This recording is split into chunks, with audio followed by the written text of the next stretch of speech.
Hey guys, today I want to talk to you about shoulder presses. A lot of times if you're performing a shoulder press incorrectly, it can put a lot of strain on your wrists. You can develop tendonitis and just be more prone to injury. So we are going to talk about how to take all that strain out of your wrists. So when you think about squats, we're always pressing through our heels. We keep our weight in our heels. So you want to think about the same thing with a shoulder press. You're going to keep the weight in the heel of your palm.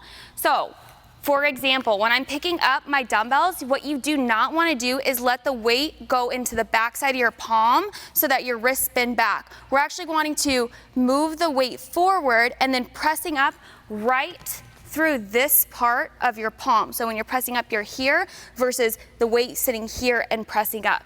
So we're going to pick up these weights. So when you're doing a shoulder press, you'll be just straight up.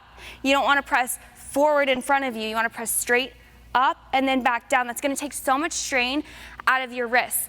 Now another thing when doing shoulder presses, you do not want to be pushing your hips forward. A lot of times we'll tend to do that if the weight's getting heavy, but if you're pushing your hips forward, you're going to be putting a lot of strain in your lower back. So keep those hips back, keep your core engaged, and we'll be right here pressing straight up and then back down. Really be aware that you're not doing this, okay?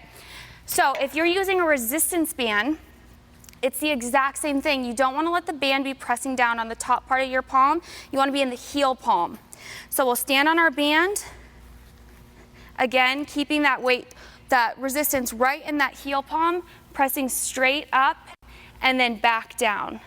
So make sure that you do these checkpoints when you're doing these exercises. Think about how you can take the strain out of your wrist, and when you're doing it, if you start to notice yourself pushing your hips forward, just take a second, get right back into position, and then keep going. So if you guys want to know anything else, comment below, let me know what type of tutorial you want to see next, and check out my website for more workouts.